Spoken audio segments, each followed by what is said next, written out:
YouTube, how's it going? The Goat House is back. After day 3 of the 2023 NFL Draft, a lot of steals, a lot of good picks. I'm here to give you my favorite picks from each round 4 through 7. And I'm going to give you the big winners of day 3 at the end here. We did this video for every single day of the NFL Draft. We also graded every single first round pick. So check out those videos.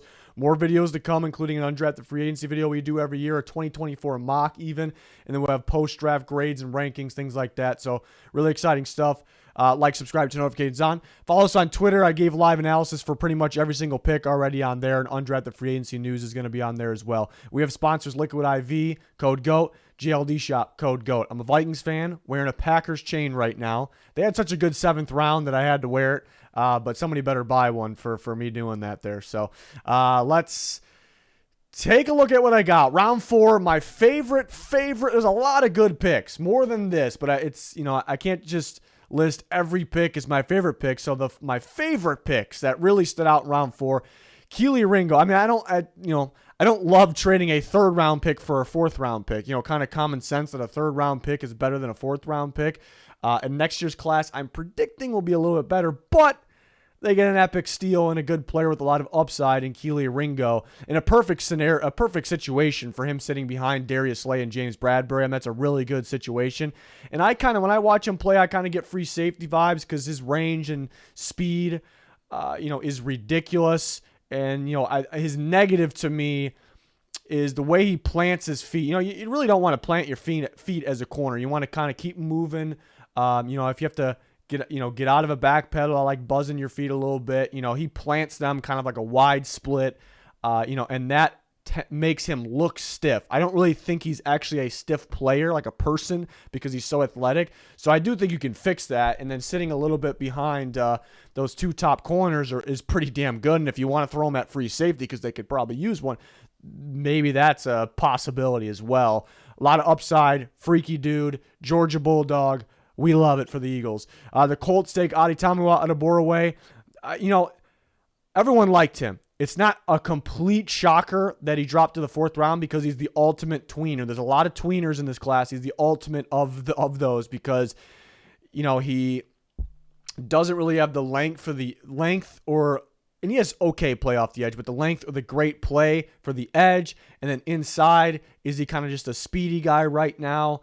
Does he have the power for the inside? I think more so that second one, like the answer is yes. So that's why I had him as an inside guy, probably a 3 technique. So how often is he going to be on the field?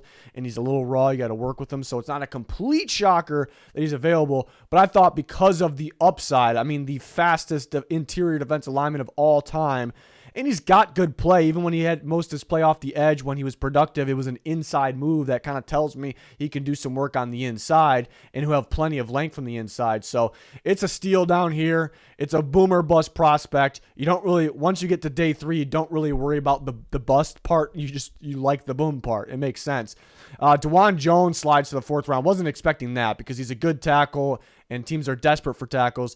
I was starting to realize a couple weeks going into the draft that he wasn't going to live up to the talk of 1st round or anything like that, or in terms of going where he's going to go, because he's a little on the unathletic side for today's game, but he's big, powerful, dominant run blocker. Maybe he's a little long for guard, but worst case scenario, he goes into guard, but the Browns get a legit right tackle there, and the Browns have a legit offensive line, but sometimes they're a little beat up. Jack Conklin's fantastic, but sometimes he's a little beat up, so you got a legit backup there, and then if you absolutely need a guard, maybe you can put him there as well. Shamari Connor, who I like from Virginia Tech, I tweeted it when the Chiefs picked him. I'm like, this is a Chiefs pick if I've ever seen one. This is a Chiefs guy. This is a corner / safety / box player, slot guy. I like him. I ranked him with the slot defenders, which I always rank separate. And I like him a lot there. I like him for using his physicality, his length, covering tight ends, but he can play multiple spots and he can fly around the football field. He can jump, he can run. So that is a Chiefs guy. They really get the most out of those types of guys. And he fits today's game. Everyone looking for those big nickel. I just love the fit. It just screams Chiefs player, and I think he's a good player as well. Absolute steal here. The Jets taking Carter Warren, who was one of my guys. I had a 2nd round grade on him. I turned on the tape, and I saw 2nd round talent. Nobody was talking about him at all. But at the same time, he played 4 games last year because of injury. But, looking at the 2021 tape, he was fantastic pass protector. He could be a little better in terms of his run blocking. He definitely could be better there, but he's a great pass protector, for Aaron Rodgers coming up. And I think there's a shot. He can start. He can compete for a starting job here. And there was injury concern on the Jets offensive line too. So this is a phenomenal pick here for the Jets. I like John Gaines for the Cardinals. I was a John Gaines fan, the guard from UCLA, because his versatility and his foot quickness. Super quick, super athletic, has reps all across the offensive line. He's not going to play any tackle at the next level, but it's good that he's versatile.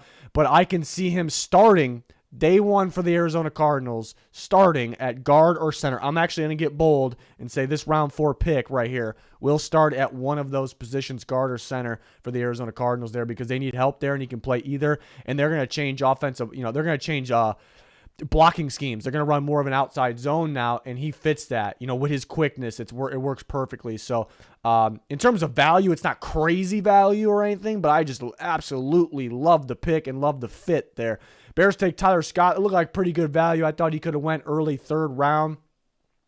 Good motion receiver, solid in the slot, home run speed. A lot of it is just kind of run deep, but you can work with him, get more out of him there, and it was just a big-time productive player for Cincinnati. So I thought that was a good, pretty solid value pick for the Chicago Bears, who, had a very bad receiver group and now have a very good receiver group. I mean, you got DJ Moore, you got Darnell Mooney, you got Chase Claypool, and then Tyler Scott could be next in line there, and one for the future. So maybe not a whole lot of reps right away, but one for the future, which the Bears are a future team there. And then I'm blocking it, but Braden Daniels, it doesn't scream value here for the Commanders. It's a solid value pick. Doesn't scream it, but I really like it because, he's a tackle, and I heard that some teams could like him at guard, and he was one of those guys. I kept that tackle because he played pretty damn well there.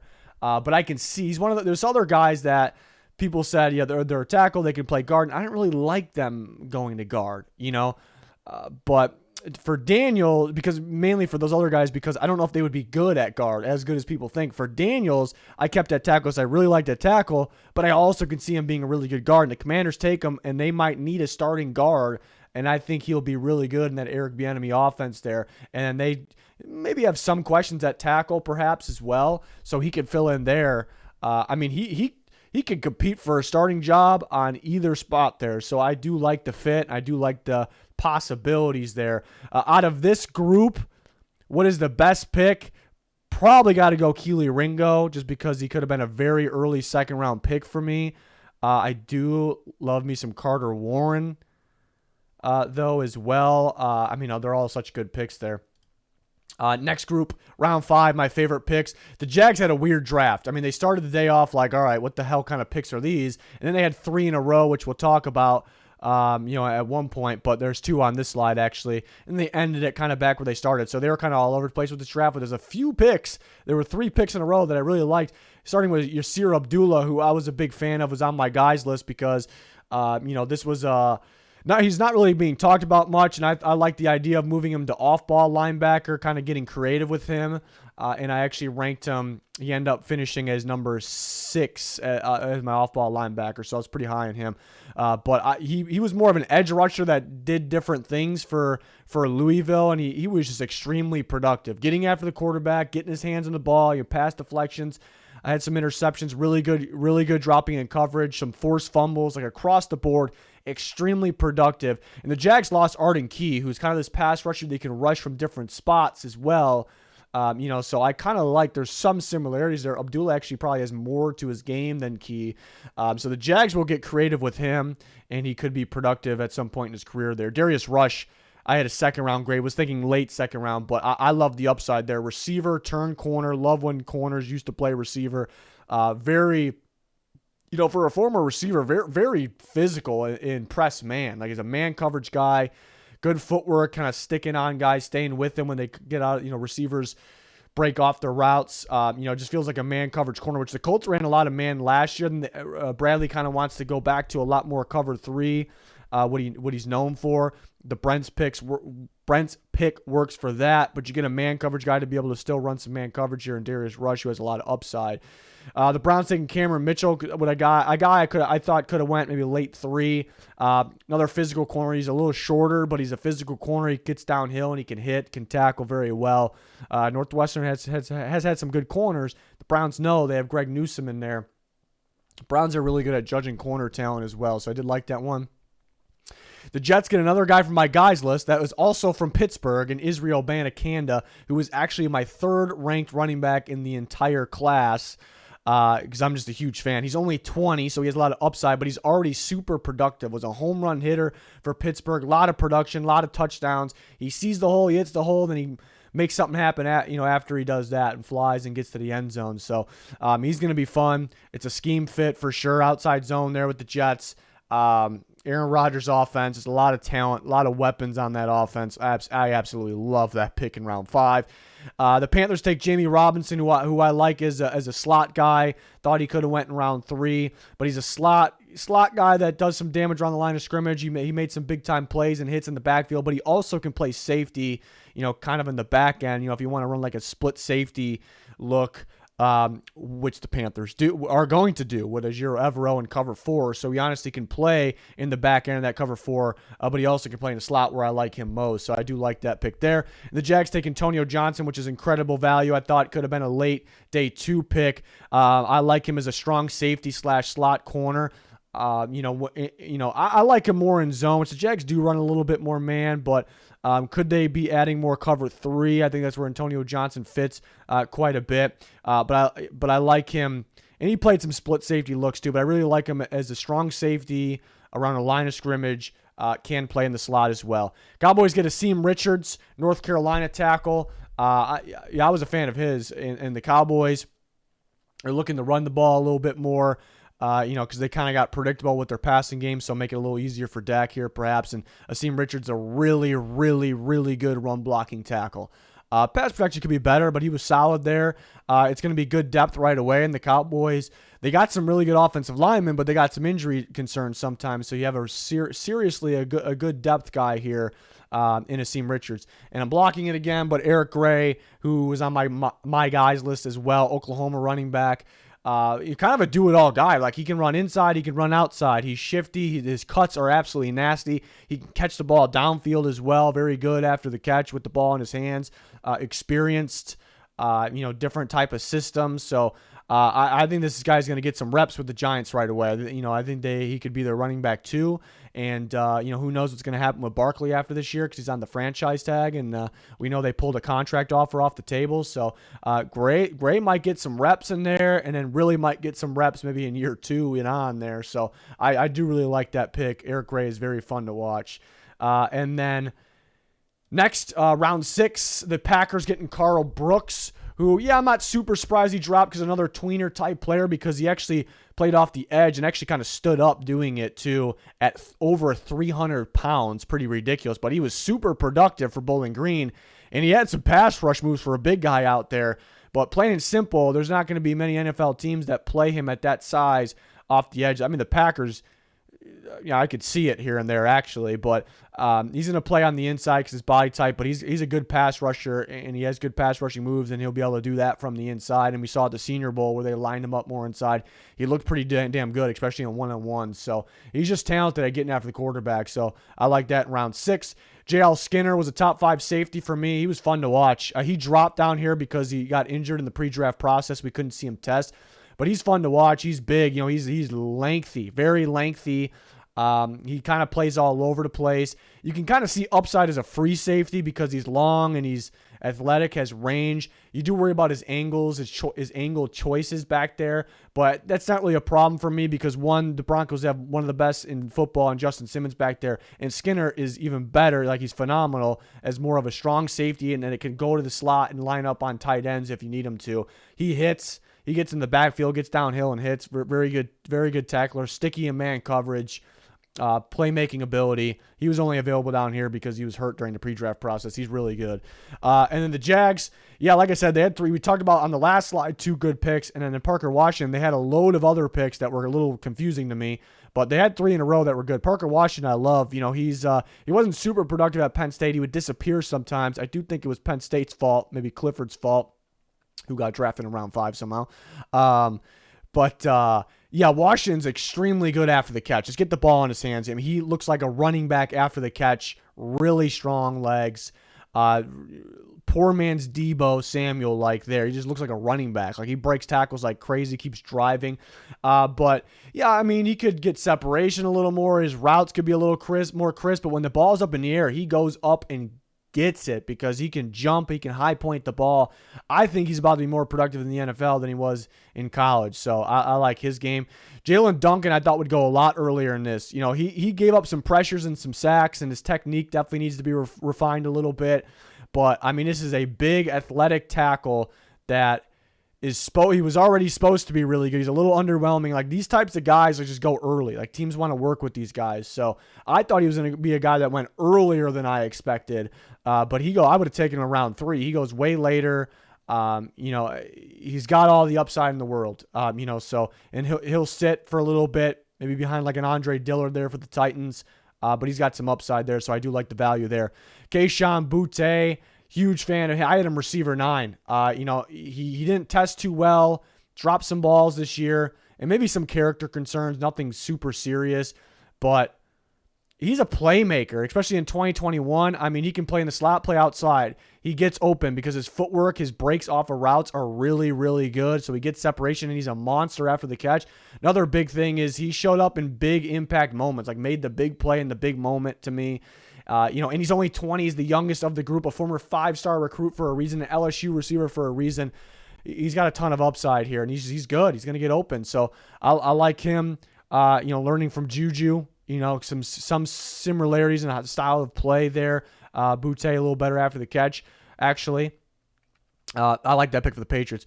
Luke Whippler, not super shocking he dropped. 6 rounds, a little shocking. He's lacking a little bit of length and could get off balance sometimes, but a good center that possibly could play guard if you need him to. Just a really good value pick here. The interior offensive line from Ohio State for the Browns. The Buccaneers get Trey Palmer. I thought Palmer's going to go a lot earlier in this. I thought late 3rd possibly. I mean, elite speed. He can play the slot, play outside. He gets open, downfield, big playability. The negative on him was he was a big-time body catcher, but I thought he got better with that as time went on, like his career went on. So hopefully he continues to improve. But it's a big play type receiver here for the Tampa Bay Buccaneers. And then Zach Evans, who was my number 5 running back in the class. I was tweeting it like, how is he still here? He's too electrifying is the first thing I think of when I think of Zach Evans. He's too electrifying of a player to still be available. I was saying this guy, he's going to end up being the Isaiah Pacheco wherever he goes. And then shortly after that, the Rams took him, and the Rams have, I think, some openings there. I mean, Cam Akers wasn't working out, but then he actually looked pretty good there at the end when he decided to stay. They do have Kyron Williams, who I like a lot as well, but Zach Evans is very solid. I mean, this is like a total package type running back, runner, I should say. He could catch the ball a little bit better. That's probably why he dropped a little bit, but he can run. He can run the football. He's got home run ability. He's going to get some good reps for the Rams. I would not be shocked if this 6th-round pick right here led the Rams in rushing yards this year. Would not be shocked.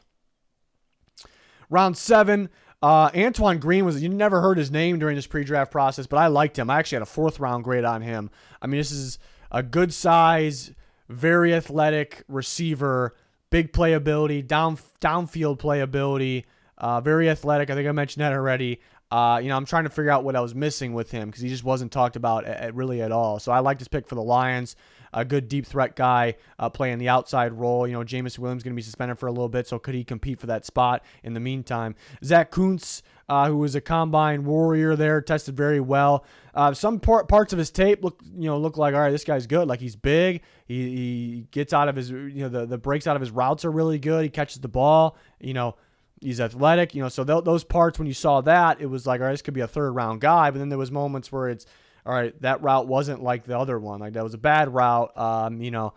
Didn't do well, blocking right there. So is this a later round guy? So that's probably why he slipped a little bit, but it's really good value here in round 7. A lot of upside. The Vikings getting Dwayne McBride, one of the more physical backs of this class. Very good runner. Needs to catch the ball, a little bit better, obviously there. But Yeah, Vikings running back room ends up being crowded there, but yeah, I thought he could have went maybe in the fourth or around the fourth round. Andrew Voorhees for the Ravens, he got injured at the combine, tore his ACL actually, so that is tough, and that is why he dropped. But in the 7th round, you get a guy that's got 3rd or 4th round talent, and you stash him for a year, and then he's going to be worth playing in the very near future. So that's definitely worth it here in round 7 for the Ravens. The Packers, I could have put a Packers logo up here because the round 7 was ridiculous. Could have put all the guys they got in here, but I put 2 in here. The 2 DBs, Carrington Valentine, who I thought could have went in round 4. Explosive athlete, very good in man coverage, really sticky in coverage, and he'll come up and hit you too, and he'll be physical at the contested catch point, really fighting to get the ball out. So that was a great pick. Jason Taylor, the 2nd to the Rams. There wasn't too many legit single high free safeties or free safeties that you can stick in single high and trust them. There wasn't too many of those guys in this class. I thought Jason Taylor was one of those guys. He's got good range back there, good athleticism. He can play up in the box and he can hit. He will whiff on some tackles, but I really like him as a free safety. This really feels like a Rams free safety here, so I like that pick. Corey Trice might have been the steal of the day. Steelers, who else? So they had a phenomenal. They won day 2, in my opinion. That video's up as well, but Trice, to me, was a 2nd-round corner. He dropped because of a past injury, so maybe the medicals didn't check out. Maybe teams are just worried about that he's not 100%. But, I thought he checked out at the combine. So, but this is a 2nd-round corner to me. Instinctive in zone. He's physical and good enough in press to play man. See him make plays on the ball. You could argue he is the best you want to say Witherspoon from Illinois, but the most consistent, most consistent tackling corner in the class. And he's got ball skills and he's got ridiculous length. And you get him down here in the 7th. That might be the pick of the day there. He is not too far off based on the tape from Joey Porter Jr., who the Steelers got and that was a steal in this first pick in the 2nd round. So pretty ridiculous. If Trice doesn't make the team, it's got to be because he's injured. This is really what it is to me. Then Anthony Johnson Jr. from Iowa State for the Packers. He was an outside corner for Iowa State, and he was pretty good out there. But they saw upside moving him around a bit, so we'll have him play slot, and we'll have him play the safety position for the first time, and he was even better there, I thought, in the slot. But you can see upside at strong safety or free safety or outside cornerback where he started. I do like him best in the slot, but it's a guy you can move around a bit. I thought he could have went in the 4th round because he's a good player and that versatility, and the Packers get him in the 7th here. So they had a lot of good picks. We can go over them here in a second right after this. But the biggest winners of day 3, a lot of good winners. I got to put the Browns at 1. They got a haul. They got, and we'll put it on the screen here in a second, but they got DeJuan Jones, Isaiah McGuire, who I like from Missouri. He actually might have a chance to start opposite of Myles Garrett. Dorian Thompson-Robinson, it's an upside quarterback, worth a shot in the 5th round. Cameron Mitchell was good value. Luke Whippler, we talked about good value, so that was a heck of a job. And then the Colts, who ranked 2nd for day 2, ranked 2nd in day 3, and they were a clear top 2 yesterday. Once again, to me, they are a clear top 2. The Colts did a hell of a job in 2023 draft here, so they did fantastic. We'll come back and we'll look at their day 3 in a second. And these winners on your screen, to be clear, are day 3 winners, not entire draft, but we'll get to that in a different video in the future here. The Jets at 3, they got a couple of my guys. They got some really good value. They got better today. And the Packers, it's hard to call them a winner when they took Sean Clifford in the 5th round. That was mind-blowing. But other than that, they had a pretty good day, especially in the 7th round. That 7th round, and we'll look at it, was maybe the best I've seen in the 7th round. It's the 7th round, it's not like the 4th. If it was the 4th or 5th, they'd probably be ranked 1 right now. But they did a hell of a job overall. They got a pretty good haul today. And the Rams got a lengthy haul. Some good players there, and we'll talk about in a second. But some other teams that I did want to mention, I thought the Commanders did pretty well. Some pretty good picks. Talked about Braden Daniels. Talked about KJ Henry. Talked about Chris Rodriguez. We didn't talk about KJ Henry. It's a good defensive end. Really good get off. Could get some playing time. Chris Rodriguez is a physical running back as well. I like him. Patriots did pretty well. The Ravens, not too many picks, but some that stood out there. The Ole Miss pass rusher I like. I thought he was underrated. Saints, Haener, he was my clear-cut quarterback 6 after the top 5 guys, so I do like that. And there's a couple other picks that I did like in there. A.T. Perry they got with that Trotman trade. The Texans, yeah, nothing super like wow pick, but they got a list of pretty good players there. 49ers, same thing. I like Darrell Luter from South Alabama, and Jalen Graham from Purdue. I like those guys. And the Jags, I put a question mark on them because they had 3 picks in a row that were like, wow, ridiculous picks. Well, they had quite a few other picks before and after that were, maybe some undrafted guys picked way too early, or then picking undrafted guys late, which isn't a big deal. But so a weird one. But they had 3. We talked about it throughout this video. 3 really good picks in a row. But this is the Browns draft. I memean, just efficiency. DeJuan Jones, A+ pick. McGuire, probably an A, close to an A+. Dorian Thompson-Robinson, A+. Cameron Mitchell, probably an A+. Whippler, probably an A+ pick. So just consistently good across the board. And then I ranked the Colts second. Very small lettering over here. I even have my glasses on. Blake Freeland, chance to play early at tackle. Adebawore, boom guy here, good value. Darius Rush, incredible value. Daniel Scott, I like a lot as well. One of those guys that's like a true free safety that has the range, athletic ability. He can come up and play man coverage, in the slot or anything like that. He could do that as well. So that's a good pick by the Colts. Will Mallory is a good pick. It's an athletic pass-catching tight end. A lot of touchdowns. Evan Hull, that was early for me. I didn't have a grade on Titus Leo, but small school guys where you take a shot on here. Jalen Jones, that's a good value pick. It's a good corner that maybe has some upside at safety or in the slot perhaps. And then Jake Witt, I love that pick in the 7th round. It's an upside guy out of Northern Michigan, small school kid, tight end turned tackles. A lot of those guys working out these days. Long, super long, and pretty damn really athletic as well. It's an upside guy. This Colts draft, the entire draft, we're talking about day 3 right now, but the entire draft, Richardson's a risky one up there, but it's good. The entire draft is ridiculous from the Indianapolis Colts, and we'll talk about entire drafts in the near future video. And then we had the Jets, the New York Jets at next. These videos keep playing on me. Carter Warren and Abanikanda are ridiculous value picks. These guys are going to make an impact early on. Zaire Barnes, I didn't have much on him. Jarek Bernard Converse was a good late round LSU corner, and Zach Kuntz was pretty damn good value. So some good value here, but you got 2 immediate impact, big-time players that I was huge. They're both from Pittsburgh that I was a huge fan of. And then the Green Bay Packers were next. They made their money, throughout the day, but in the 7th round.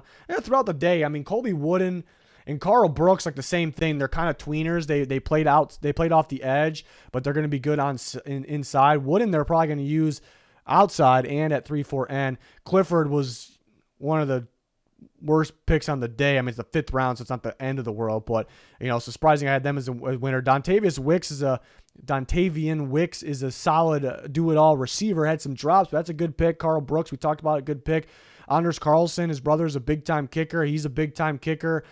Carrington Valentine, we talked about a good pick. Lou Nichols is my favorite. He went around where I thought he would go. I had a round 6 grade on him, but he was one of my favorite late sleepers. 2021, he led the nation in rushing yards. He looked like a legit running back. Like, he's got running back 1 build as well. They lost some linemen. He was dealing with some injuries, so he wasn't as good this year, but I like that down here. We talked about Anthony Johnson Jr. already, and then Grant Dubose I liked a lot as well. Like, he could have went late 4, early 5. He almost made the list of favorite picks. This is a really good contested catcher, catcher in traffic type receiver. It's a safe pick down. It's like he's good. Like it seems like he knows how to get open, read coverages as well.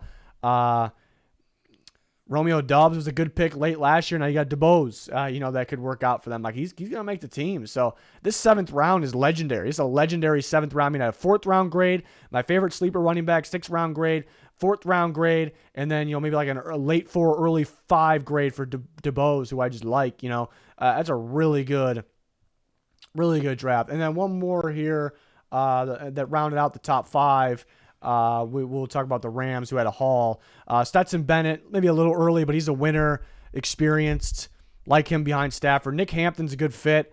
Lengthy edge rusher that can drop in coverage. Warren McClendon, Good play at Georgia. Not as flashy as Broderick Jones, but honestly, in like the gap situations, blocking like the man scheme blocking situations from Georgia, McClendon honestly was probably a little more polished and better than Broderick Jones. Not that he's really anywhere near better, or Broderick Jones has a ridiculous upside, but that's they need depth, good depth, and they got good depth there because of injuries last year from the Rams. Davis Allen I liked a lot. He's sneaky in the passing game where he'll leak out and get open. He's a really good contested catcher. He's a good blocker as well. It's a safe tight end to get here. And then Puka Nacua from BYU, who's, kind of like your possession guy, pretty good separation for BYU, decent pick. Trey Hodges-Tomlinson, very undersized, but a speedy playmaker, will be good in the slot. I didn't have anything on Mathis. Zach Evans, I thought was an absolute steal. Again, I think it wouldn't completely shock me if he led the Rams in rushing yards this year. Didn't have anything in the punter. Jason Taylor's a really good value pick. He's a single high free safety. Or just a free safety. He can play the single high role if you need him to. There's a lot of free safeties in this class, but how many guys could actually play the single? It's very tough because you're in the back end by yourself. He could do it.